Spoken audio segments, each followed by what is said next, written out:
Saya sudah lama nggak ada di Hillsong Kuta. Apa kabar semuanya? Are you good? You miss me? Okay, I believe you. Well, yang paling belakang apa kabar?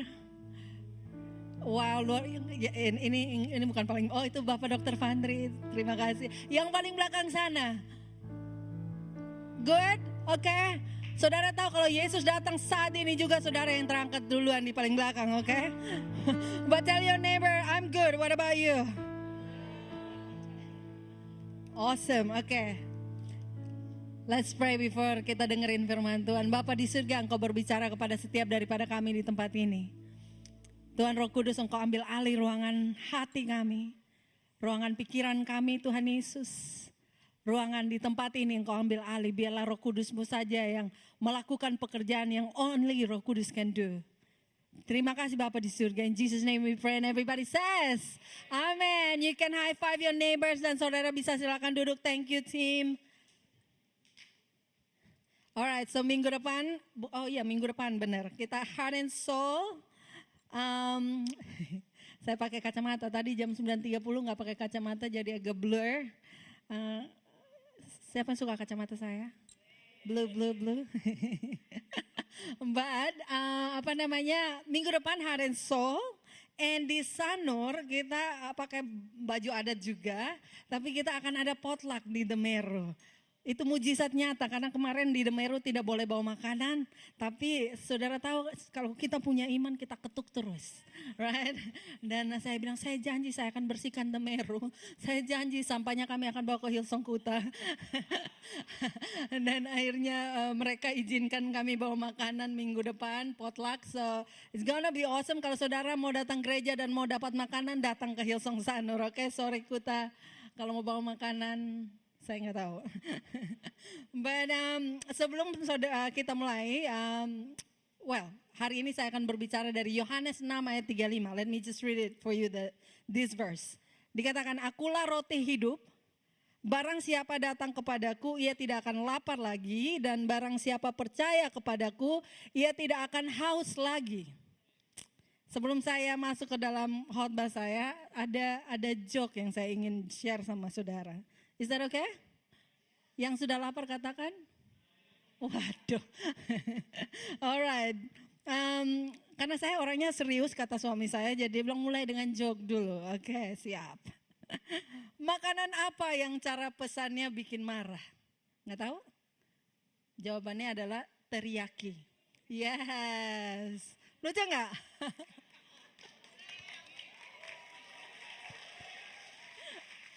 Alright, ternyata mereka sangat baik. Yang jam 11.30 jemaatnya baik banget ya. Oke, mau lagi satu lagi? Oke. You know, we just gonna have fun, oke? Pulang jam 2 juga nggak apa-apa. Kita kan ngomong tentang roti hidup ya, jadi pasti semua kenyang. Alright, lele apa yang sambungannya langsung jarak jauh? Telepon umum, oke, kayaknya garing itu ya. Erwin, aduh, good. Aduh, capek deh. Lagi, one more, last one. If you insist, oke. Jangan bangga dipanggil sayang. Karena makanan yang jatuh juga dipanggil sayang.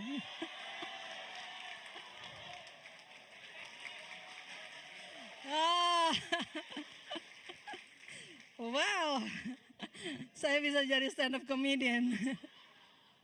Thank you Google. Alright, let's get to the point. Tadi ngomong tentang makanan yang jatuh, right? Kalau kita manusia ini daripada mulanya dunia diciptakan. Daripada mulanya kita diciptakan, kita nih diciptakan bukan dimulai dengan mencari jati diri, saudara. Dari awal mulanya kita diciptakan dan kita memulai perjalanan kehidupan kita dengan pemilihan makanan. Benar? Di Taman Eden kita dimulai dengan memilih makanan. Di Taman Eden kita punya segala sesuatu. Kita punya damai sejahtera yang luar biasa. Manusia punya damai sejahtera yang penuh tumpah ruah. Manusia hidup berkecukupan bahkan berkelimpahan. Manusia berjalan bersama Tuhan di dalam hadirat Tuhan. Tapi tetap aja manusia pilih makanan yang salah dari pohon yang salah. Dan mulai sejak itu kita manusia mengerti arti daripada rasa lapar. Lapar bukan karena Tuhan gak cukup, tapi lapar karena kita cari kenyang di luar Tuhan. Lapar rohani bukanlah sebuah aib, saudara, tapi sebuah undangan untuk makan. Tapi kalau kita datang ke undangan yang salah, kita akan terus mengunyah tapi gak pernah puas. Right? Di Kejadian sampai Wahyu. Itu semua sebenarnya kalau saudara baca, itu adalah surat undangan Tuhan untuk datang dan makan. Undangan untuk makan roti kehidupan yang hanya dapat diberikan oleh Tuhan. Tapi masalahnya kalau kita lapar, saudara, tendensinya kita makan apa aja. Kita makan motivasi, kita makan likes dan validasi, kita makan kesuksesan kita, bahkan kita makan pelayanan kita, saudara. Dan kita merasa bahwa itu yang akan bikin kita kenyang. Kalau orang Kupang bilang kita juga makan puji. Dan kita pikirkan dengan makan puji saya akan merasa I'm feeling good about myself. Kita pelayanan kita merasa bahwa makan pelayanan itu akan membuat kita kelihatan so holy, so put together, so effective. Tapi kita akan kelihatan sibuk banget tapi kosong di dalam jiwa kita. Dalen H. Oaks dia bilang begini, I believe many of us are overnourished on entertainment junk food and undernourished on the bread of life. Yang artinya bukan buang sampah pada tempatnya. Artinya saya percaya banyak di antara kita terlalu banyak mengkonsumsi makanan sampah hiburan tetapi kekurangan roti hidup. Nah hari ini kita bukan cuma ngomong tentang kelaparan, tapi kita akan ngomong tentang sumber makanan. Kalau kita lapar, kita makan dari mana? Karena si Rebecca McLaughlin, dia seorang apologist dari Amerika, dia bilang gini, if Jesus is the bread of life, loss of Jesus means starving. Kalau Yesus adalah roti hidup, kehilangan Yesus artinya kita kelaparan. Nah ayat ini waktu ditulis dalam budaya Yahudi, roti adalah bukan sekedar lauk pauk biasa, saudara. Roti adalah makanan pokok orang Yahudi pada saat itu. Setiap hari mereka buat roti, setiap hari mereka makan roti untuk bisa bertahan. Jadi ketika Yesus memakai ilustrasi roti, dia sedang mengatakan kepada orang Yahudi bahwa aku adalah roti hidup itu. Kalau tanpa aku, you cannot do anything. Tanpa aku, kamu gak bisa hidup sama sekali. Tanpa aku, you cannot move on in life. Nah, sedangkan waktu dia ngomong seperti itu, orang Yahudi itu masih berpegang dan masih mengingat kepada bangsa Israel waktu diberikan mana dari surga kepada ancestornya mereka, ancestor mereka waktu berjalan dari Mesir kepada tanah perjanjian. Mereka masih mengingat akan mana yang jatuh dari surga. Jadi waktu Yesus bilang seperti itu, Yesus seolah-olah berkata kepada mereka, saya ini lebih besar dari Musa. Saya ini bukan aja kasih kamu makanan, but I'm the bread of life. Saya adalah makanan itu sendiri. Jadi ketika Yesus memberikan statement yang sangat-sangat strong ini kepada bangsa Yahudi ini, kepada orang-orang Yahudi ini, dia mengatakan dengan suatu confidence that I am the bread of life. Nah 2 minggu lalu kami ada di Hillsong Conference sama suami saya dan Ibu Purnami dan anaknya juga ikut dari Bali, hanya kita berempat, saudara. So hopefully tahun depan kita satu gerejanya di Hillsong Conference, and everybody like, okay, terus di sini siapa yang duduk kayak kosong gitu kan. But kemarin 2 minggu lalu kita ke Hillsong Conference dan tema Hillsong Conference tahun ini adalah I am. I am ini diambil dari momen di mana waktu Musa bertemu dengan Tuhan di padang gurun ketika dia melarikan diri dari Mesir dan dia berada di padang gurun dan Tuhan menemui dia melalui the burning bush, melalui semak-semak duri yang on fire, terbakar ya.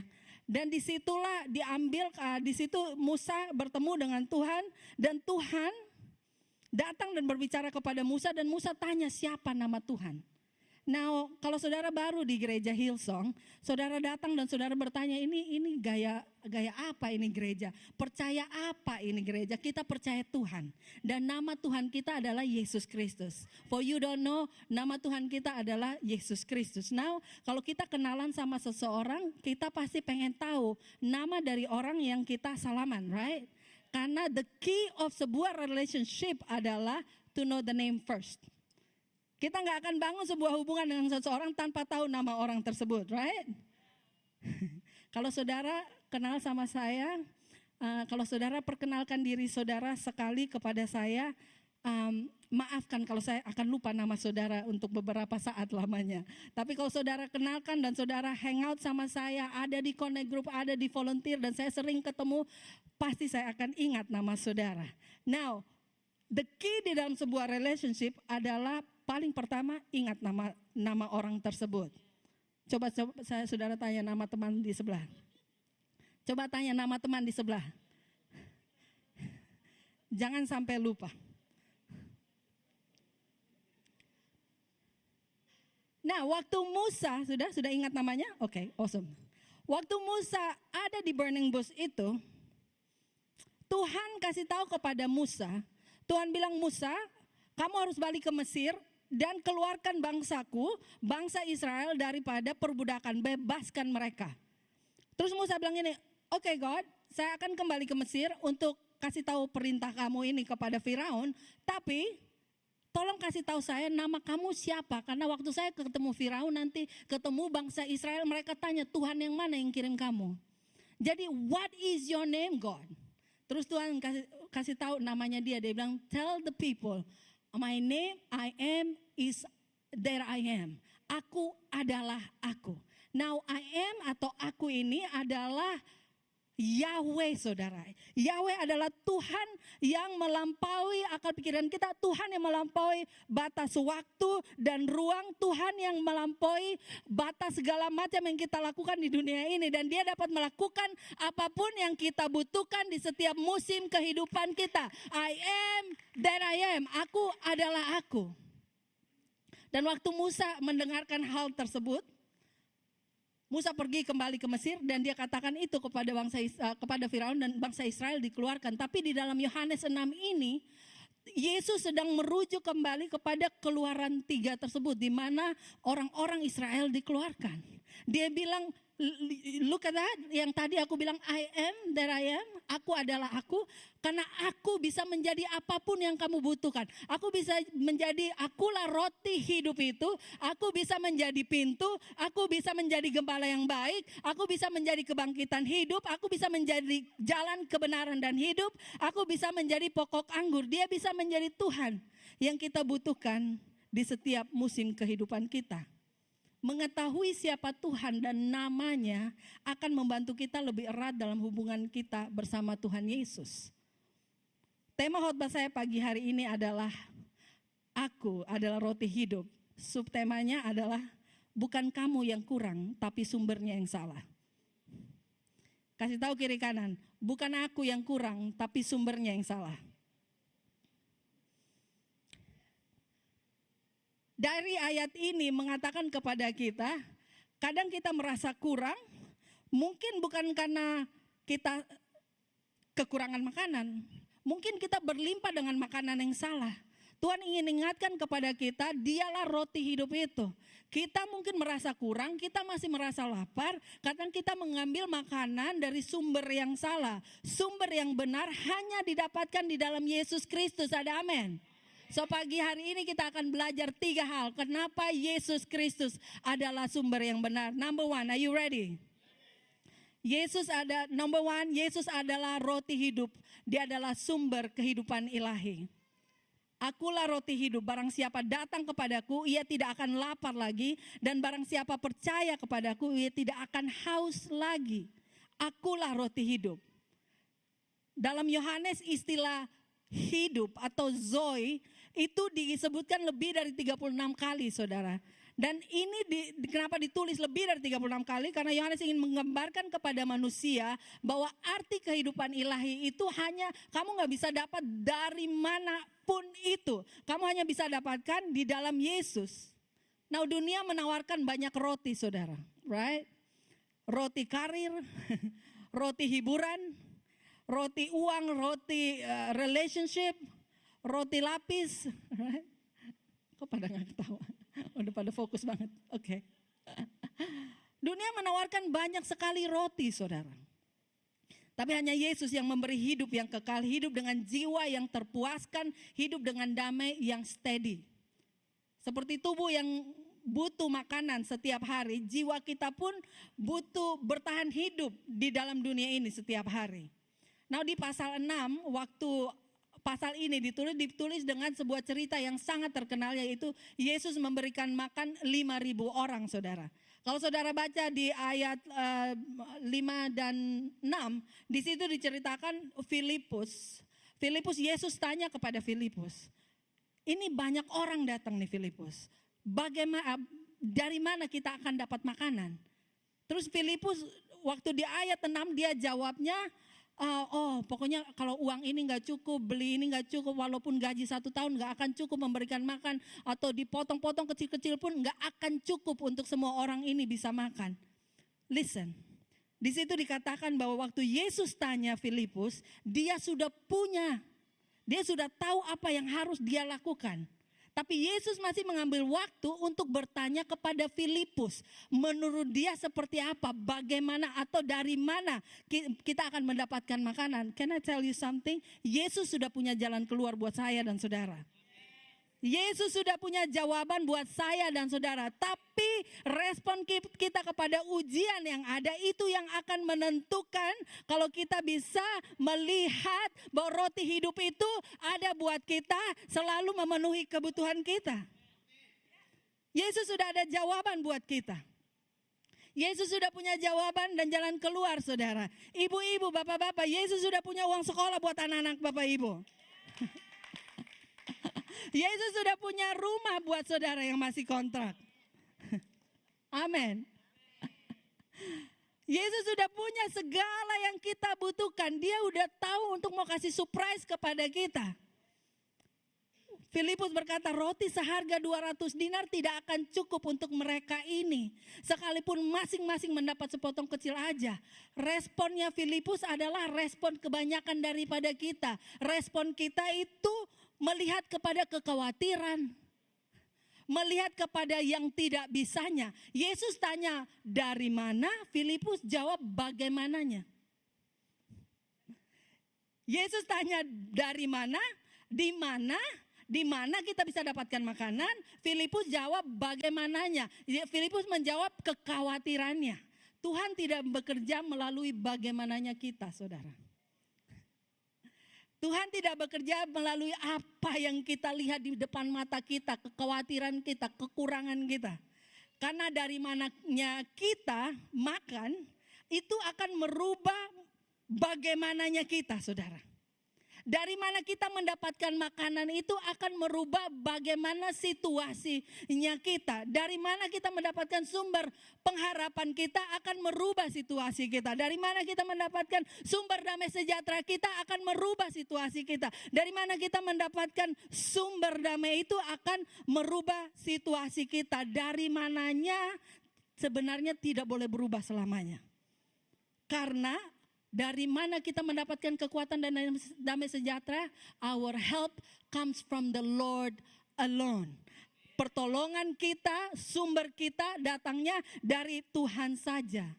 Sideways, waktu saya lagi baca ini, terus saya lihat tuh cerita, kok tulisannya temanya Yesus memberikan makan 5.000 orang. Tapi 5.000 itu hanya hitung laki-laki, iya kan? Anak-anak kecil dan perempuan-perempuan tidak dihitung. Why?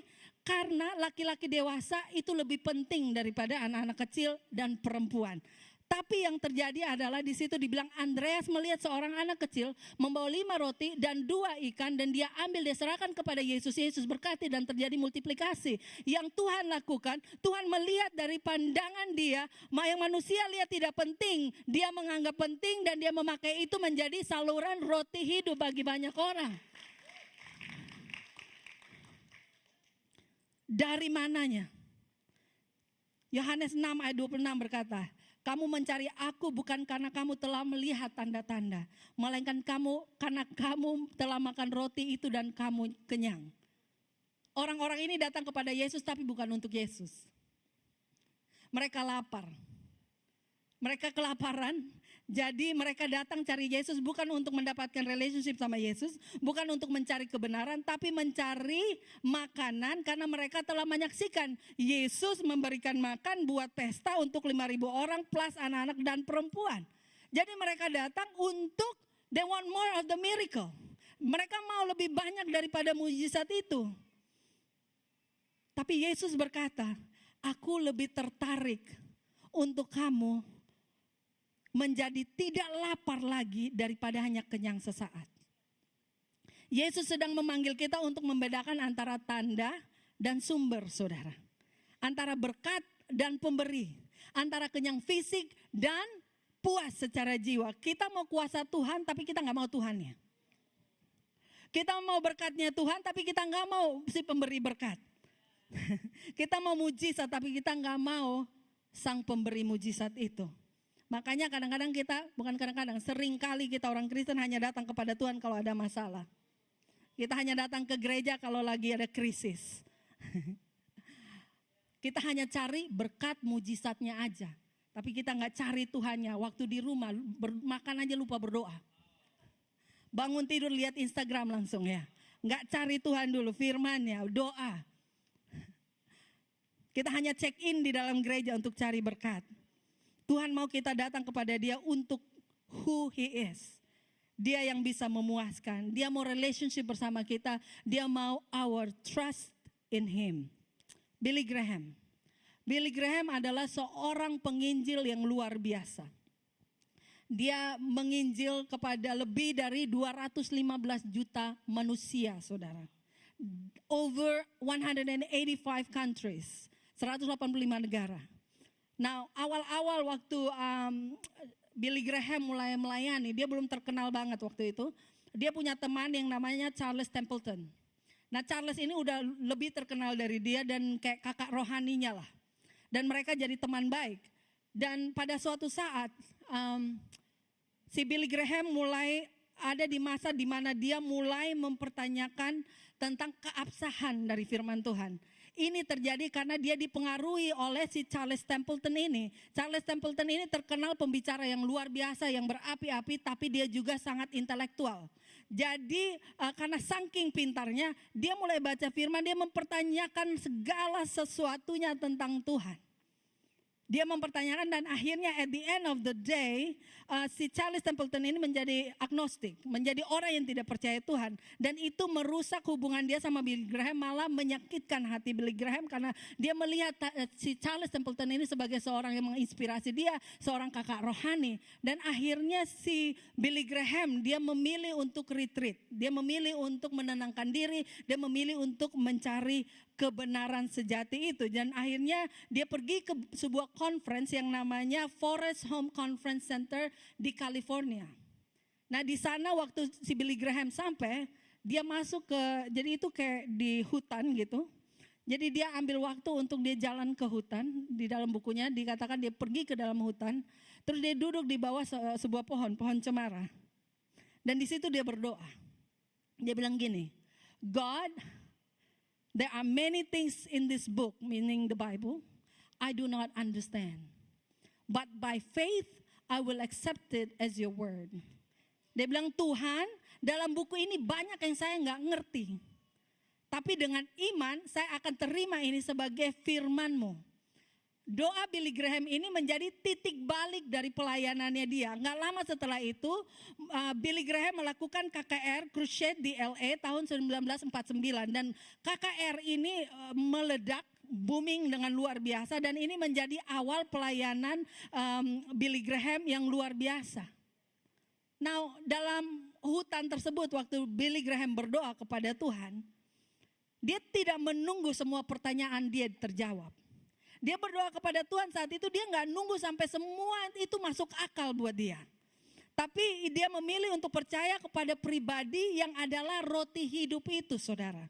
Yang cukup memberikan dia kekuatan bahkan saat jawaban belum lengkap.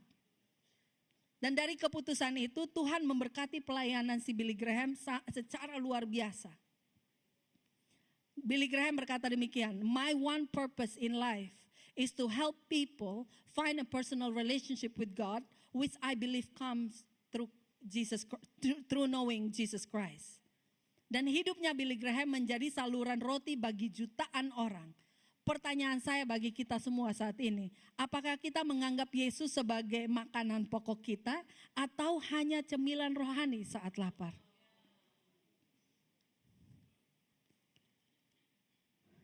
Karena kalau kita hanya cemilan rohani, saudara, ketika badai datang, ketika pertanyaan-pertanyaan yang belum bisa kita jawab datang, kita bisa seperti Charles Templeton. Kita bisa meninggalkan Tuhan because apa? Kita nggak pernah makan makanan pokok yang memberikan kita nutrisi, yang memberikan kita kekuatan. Saudara, anak-anak kita kalau mau makan, kalau kita mau kasih makan terus mereka minta coklat, minta kerupuk, minta ini, minta itu, minta cemilan. Kalau saya sebagai orang tua saya bilang no, don't eat that sebelum eat this.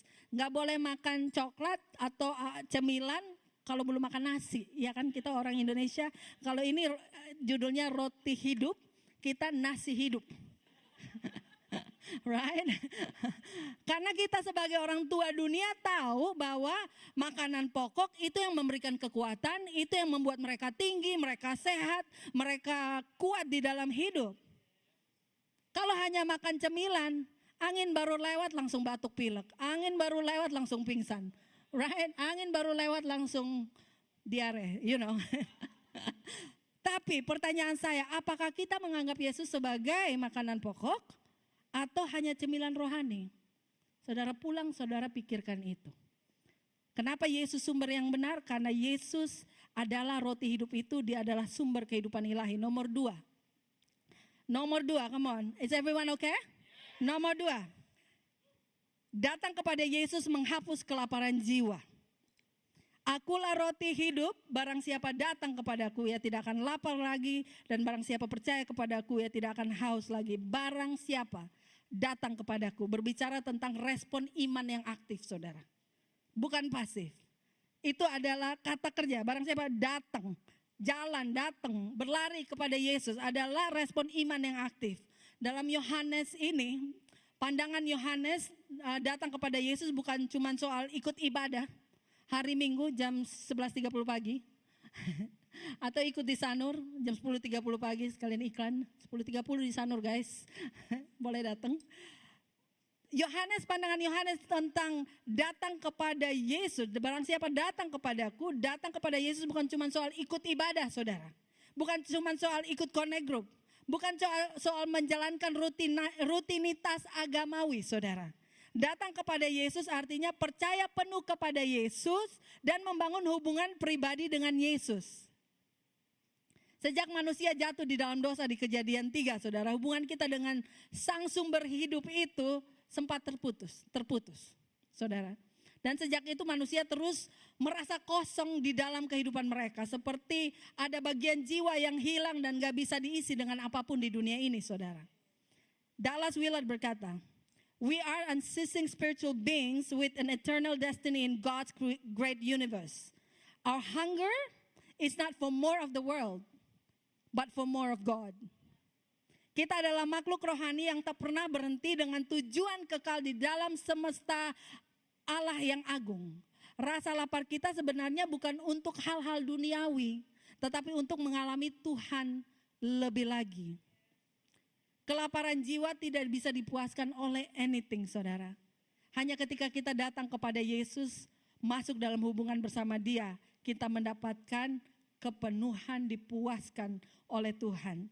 Blaise Pascal, dia berkata, "There is a God-shaped vacuum in the heart of its man, which cannot be satisfied by any created thing, but only by God, the Creator, made known through Jesus Christ.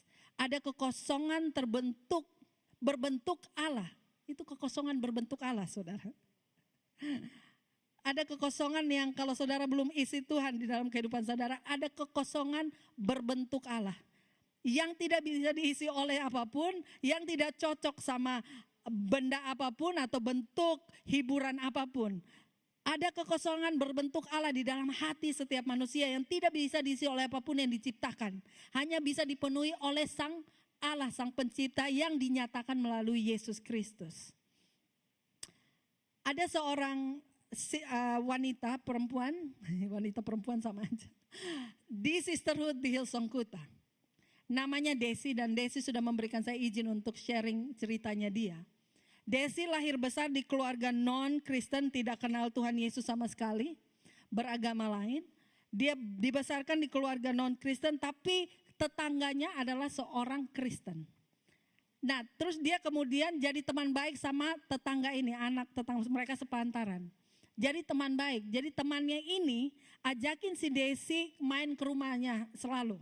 Dan kebetulan si temannya Desi ini, orang tuanya selalu ada persekutuan doa di rumahnya, regularly. Jadi mereka suka ada kebaktian persekutuan doa, terus setelah persekutuan doa itu makan-makan gitu kan. Terus mereka suka nyanyi-nyanyi lagu-lagu penyembahan pujian, penyembahan. Dan Desi akhirnya diperkenalkan, diekspos kepada kehidupan kekristenan ini. Dia mulai dengar lagu-lagu di persekutuan doa, dia mulai ingat lagu-lagu ini, dia mulai menghafalkan lagu-lagu ini, dan dia mulai mendengarkan lagu-lagu sekolah minggu juga. Dia akhirnya tertarik untuk nonton khotbah di TV, dan dia mulai nonton. Ini waktu dia masih kecil, saudara. Kemudian beranjak dewasa, dia pergilah pindah kota bekerja. Waktu dia pindah kota bekerja, dia kerja, mencari karir dan segala macamnya. Tapi dia merasa ada yang kosong di dalam kehidupannya. Dia merasa semakin dia rasakan itu, semakin dia merasa lapar. Dan dia menginginkan sesuatu yang dia gak bisa articulate dengan bahasanya dia. Terus tiba-tiba waktu dia coba duduk merenungkan, dia mengingat kembali masa kecilnya dia bersama temannya ini. Dia pergi ikut persekutuan doa hanya untuk mencari makanan, saudara. Dan dia mendengarkan pujian-pujian ini. Dia mulai nyanyikan pujian ini. Masih ingat lagu-lagu yang dia dengar itu. Dia mulai nyanyikan dan dia berkata dalam dirinya, maybe I should give this a try. Dan akhirnya dia pergi mencari gereja terdekat di dekat tempat dia tinggal. Dan dia pergi ke gereja itu dan dia terima Tuhan. Dan dia merasa dipuaskan. Saudara, hanya Yesus yang bisa memuaskan kita. Hanya Yesus roti hidup itu yang bisa memberikan makna di dalam kehidupan kita. Yang mengisi kekosongan yang bentuknya adalah bentuk kekosongan yang Allah ciptakan itu. Banyak orang hidup hari ini kelaparan yang tak terucap. Just like Desi. Just like Desi, mencari sesuatu yang missing. Mereka hadir di gereja, aktif dalam aktivitas, tapi belum pernah sungguh-sungguh datang kepada Yesus untuk makan roti kehidupan itu. Akulah roti hidup. Banyak orang datang kepada Yesus untuk jawaban doa, untuk mujizat, tapi Yesus bukan hanya, He's not merely an answer. Dia bukan hanya sebuah jawaban doa, dia adalah makanan itu sendiri. Dia bukan hanya memberi roti, dia adalah roti itu sendiri. Kenapa Yesus adalah sumber yang benar? Tadi nomor 1, karena Yesus sumber kehidupan ilahi, dia adalah roti hidup. Nomor 2 adalah datang kepada Yesus menghapus kelaparan jiwa kita. Nomor 3, percaya kepada Yesus memberi kepuasan kekal. Di situ dikatakan di ayat yang sama, dikatakan barang siapa percaya kepadaku. Kata percaya dalam Yohanes 6 ayat 35 bukan cuma soal ngaku Kristen, KTP ya. Bukan itu. Atau percaya Yesus itu ada saja. Tapi kata percaya bukan cuma soal setuju juga bahwa Yesus itu Tuhan. Which is amazing. Tapi Yohanes sedang bicara tentang iman yang hidup, yang aktif. Iman yang melibatkan seluruh keberadaan kita. Artinya bukan cuma kepala kita yang tahu bahwa Yesus itu Tuhan. Tapi hati kita pun, setiap pilihan kita, setiap arah kehidupan kita align sama apa yang kita percaya. Iman seperti ini bukan iman yang pasif. Iman seperti ini adalah iman yang Yesus tinggal di dalamku dan aku di dalam Dia. Itu iman Yesus tinggal di dalamku dan aku di dalam Dia. Kalau Yesus di dalam saya dan saya di dalam Yesus, artinya saya nggak solo karir. Right? Artinya hidup saya tiap hari duet sama Yesus. So waktu saya membuat keputusan, me and Jesus make that decision. Right? Waktu saya nonton malam-malam di kamar sendirian, me and Jesus nonton itu. Waktu orang palang saya di jalan, waktu lagi nyetir, saya turunin kaca, saya dan Yesus turunin kaca. Right? Waktu saya lihat orang itu, saya dan Yesus lihat orang itu. Waktu kami katakan sesuatu, saya dan Yesus katakan sesuatu. Kalau saya dan Yesus katakan sesuatu, berarti saya dan Yesus akan bilang bertobatlah Bapak. Tidak mengatakan hal yang tidak memuliakan nama Tuhan. Right? Bertobatlah Bapak, datanglah ke Hillsong Church. Itu yang akan kita katakan, right? Kita nggak akan marah-marah. Kita nggak akan keluarkan semua kebun binatang di situ. Kita akan memperkatakan hal-hal yang membangkitkan karena kita aware bahwa I'm not solo career anymore. Jesus lives in me. Saya berduet sama Yesus. Saya suara satu, Yesus suara dua. Ada amin ibu-ibu. Ketika anak-anak menjengkelkan, Yesus and me yang disiplin. Right? Kalau suami buang handuk sembarangan di lantai. Bapak-bapak ingat ya, Yesus dan saya mengangkat itu handuk. Suami-suami belajar itu. Ingat, Yesus di pihakku, siapa lawanku? Suami pun tidak bisa. Sampai di mana kita? Handuk. Tidak ada di catatan saya handuk. But I'm gonna close with this. Tadi saya cerita tentang Desi. Cerita Desi belum selesai. Sesudah Desi terima Tuhan, dia mengalami Tuhan, dia pindah ke Bali. Kerja di Bali. Dan waktu dia kerja di Bali, dia bertemu dengan seorang laki-laki yang cinta Tuhan. Kebetulan gereja di Hillsong. Yeay, para single masih ada harapan. Ketemu laki-laki yang cinta Tuhan, gereja di Hillsong dan mereka menikah. Dan kemudian mereka diberkatin, Desi hamil. Dan bukan hamil satu anak saja, tapi 2 anak kembar. Right? This is awesome, good story, amazing. Tapi tanpa Desi sadarin bahwa apa yang dia alamin in the past, Tuhan bawa dia memenuhi rasa laparnya, dia memberikan dia roti hidup itu, Tuhan sedang mempersiapkan dia untuk what's coming. Waktu dia hamil twins, kembar, minggu ke-27 Desi harus melahirkan. Dia harus melahirkan kedua anak kembar ini. Dan anak yang lahir pertama, anak laki-laki ini bernama Caden. Caden lahir dan tidak bertahan lama dan akhirnya Caden harus meninggal. Dan saya dan suami bersama tim kami diberikan kesempatan untuk menguburkan Caden pada saat itu. Tapi in the same time, Desi dan Kenny suaminya, mereka bukan saja berduka si Caden meninggal, tapi mereka pun harus mengurus anak perempuan kembaran yang satunya ini yang masih fight for her life di rumah sakit. Dan dokter tidak bisa memberikan 100% garansi kalau anak ini akan bisa bertahan. Tapi Desi cerita kepada saya, ya tim boleh naik. Desi cerita kepada saya dan dia berkata, Pastor, waktu saya hadapin saat tersebut, dia bilang gitu. Saya nggak tahu itu kekuatan dari mana. Tapi saya masih dealing sama kedukaan. Tapi saya kembali ke rumah sakit setiap hari bersama suami. Saya doakan anak saya, anak kami. Kita nyanyikan puji-pujian penyembahan over this baby. Dan bukan itu saja, itu menjadi prayer request terbesar di dalam gereja kita. Sebagai, kalau saudara ingat kita berdoa buat baby Briel almost every Sunday. Kita doain baby Briel. Dan bukan itu saja, di sisterhood kita bersama-sama doakan ini kalau nggak salah bulan Februari atau kita doakan Desi di sini, and that was berdoa dengan iman bahwa Briel akan pulang rumah. Tanggal 16 Juni saya di WhatsApp sama si Desi dan dia kasih video ini. Dia bilang, "Pastor, ini Briel sudah siap pulang rumah, saudara." Ini Briel. Dan ini foto Briel hari Kamis kemarin, saya dan suami sempat pergi jenguk Briel dan dia sudah lebih gemuk, saudara. Look at that. Dia lebih gemuk, padahal waktu lahir, saudara, dia nggak lebih besar dari botol aqua yang medium itu. Sangat kecil. Tapi yang Tuhan lakukan, Tuhan memberikan jalan keluar jauh sebelum kita pikirkan jalan keluar itu ada. Mari kita bangkit berdiri.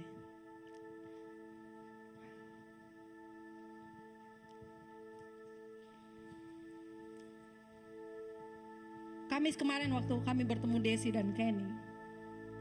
Desi cerita, dia bilang, sekarang kita masih bolak-balik rumah sakit untuk check up Briel. Dia bilang tiap kali kami datang, para perawat ini bilang, "Oh, ini orang tua yang suka berdoa itu. Oh, ini orang tua yang suka nyanyi-nyanyi buat anaknya. Oh, ini orang tua yang penuh sukacita. Oh, ini orang tua yang gak pernah menyerah." Tapi semua itu kekuatan yang mereka punya melalui semua badai kehidupan. Dimulai dari Desi mencari roti hidup itu. Dia gak cari cemilan. Dia tahu bahwa dia lapar, dia tahu bahwa dia butuh sesuatu. Dia tahu bahwa something is missing within my life. Dan dia pergi ke tempat yang benar. Dia mencari dari sumber yang benar. Dari roti kehidupan itu. Dan hanya karena ada roti kehidupan itu.